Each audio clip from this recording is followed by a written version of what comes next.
бізге қатерлі ісік, жүрек талмасын, инсульт сияқты кереметтей азаппен адамды өлтіретін ауруларды, әкелетін сусындарды, өзімізді улайтын сусындарды маңдай тер, табанақы тапқан ақшамызға сатып аламыз.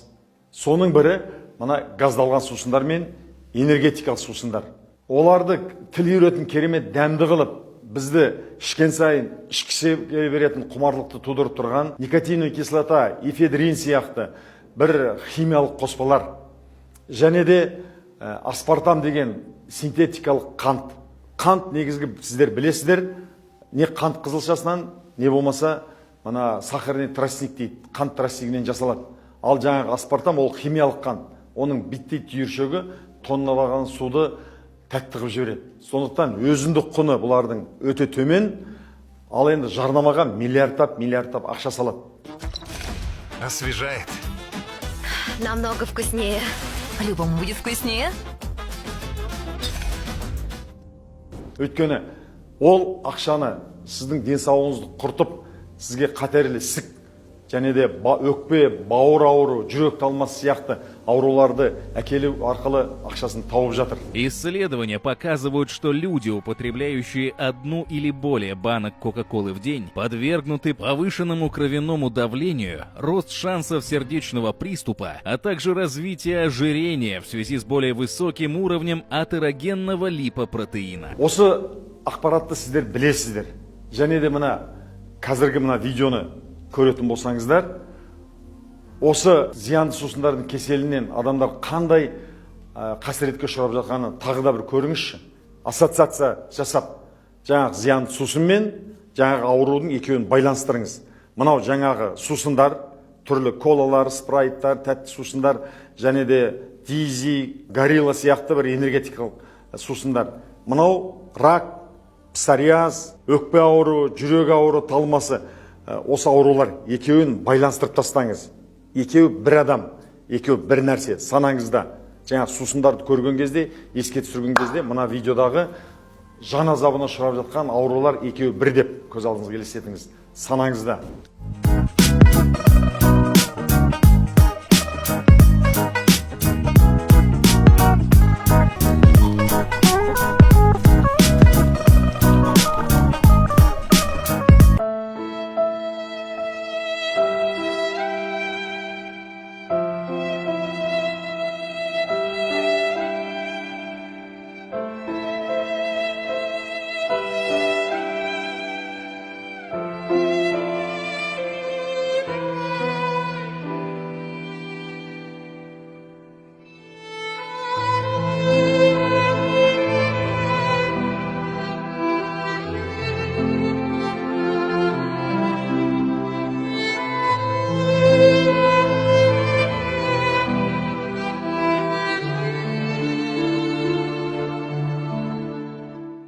Кока-кола, пепси-кола.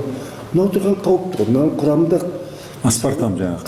40%-ға шейін қант бар. Если трансмай қышқылы, екеуі қосылып адамның жүрегінде бәрі байлап тастайды. Нерв жүйесін байлап тастайды. Тамақта, сосын өгеште, содан кейін қарында өзгерістер болды. Воспалительный процесс. Соны қоздырады оның. Қоздырады. Ол қоздырған сосын қайда апаратыны белгісіз. Ол қайда қоздыра берсе, ол қайда қоздырған жерден рак шығатыны сөзсіз.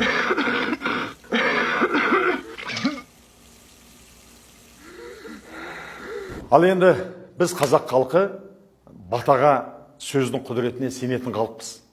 Сондықтан алақандарыңыз жайып жіберіңіздер, мен сіздерге де бір бата беріп жіберейін. Я Алла тағала, кімде-кім осы ақпараттарды алып, осы сусындардың адам өміріне қауіп төндіретін, кереметтей қасірет әкелетін зиянды сусындар екенін түсініп, бүгіннен бастап соның бір тамшысын аузына алмайтын болса, ерікті түрде ол адамның өмірін ұзақ қылып, денін сау қылып, өмірдің қызығын көруге жаза көр. Әумин, Аллаху акбар. Асықпаңыз, бата біткен жоқ.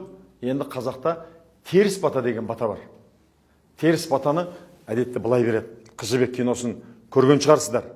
Төлегеннің әкесі Төлегенге қандай бата берген. Жалғыз ұлын өлімге байлап берген сол теріс батасы арқылы. Я Алла тағала, кімде-кім осы зиянды сусындардың адамзатқа қасірет әкеліп, өлім әкеліп, рак сияқты түрлі жаман ауруларды әкелетінін біле тұрып, көре тұрып, соны ішетін болса, саналы түрде, ол адамдарды кереметтей азапқа шалықтырып, ауыртып, ірітіп, шірітіп, өлтіре көр.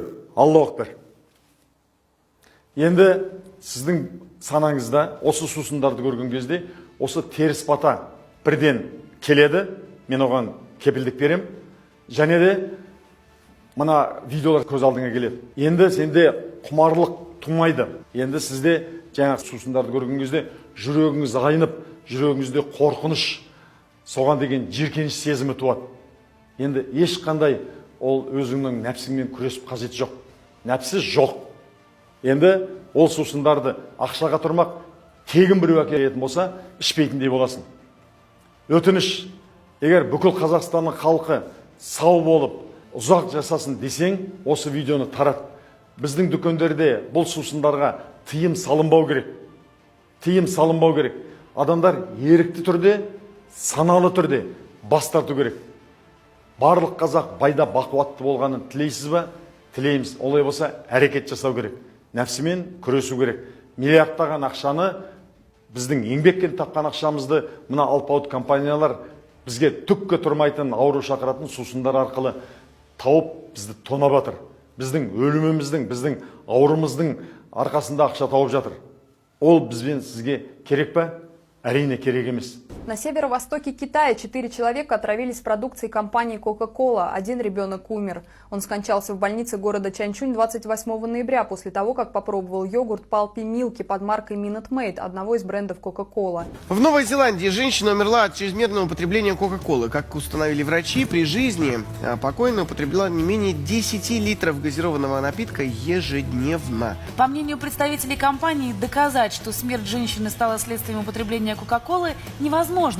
Газировку она пила на протяжении всего дня, пока бодрствовала. От такого количества сладкого зубы ее разрушились, и их пришлось удалить. Но это не единственная проблема была. Помимо этого, употребление Кока-Колы усугубило сердечную аритмию. Врачи, призывают производителей безалкогольных напитков предупреждать покупателей о вреде чрезмерного употребления сахара и кофеина. 14-летняя американка умерла от сердечного приступа после того, как выпила 2 банки энергетических напитков.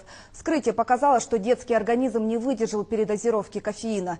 Компания-производитель отрицает свою ответственность за гибель ребенка и подала в суд на родственников погибшей девочки. Я каждый день хожу на кладбище. Необходимо запретить производство этих напитков.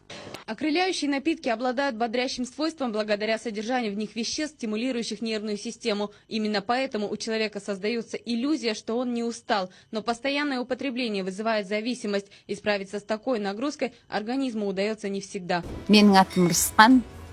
Жасым 71-ге келеді ме. Былтыр 18 жылы жазда ауырдым. Асқазаным ауырып, оны неден екенін білмей жүріп, сонан кейін 6 сентябрьде онкология 2 стадия екен. Асқазанның. Енді аттай шауып жүрген кісі, мен өте денсаушылығы мықты болған адаммын. Ешқашан больницаға жатпаппын. Іш жерім ауырмаған. Сондай өте энергичный адам болған. Бәрі мен ауырғанда таң қалды ғой. Оны енді қазір врачтар айтып отыр. Осы кола, фанта, спрайт көп ішкем уақытысында. Упаковкалап әкеліп ішем, сонда тамақ іше алмаймын. Балконда тұрса, 2 литр әкелем ішем, тамақ ішкім келмейді, ананы іше берем. Оның сондай өзіне тартып тұратын неменесі бар ғой. Ішкен сайын іше бергім келеді.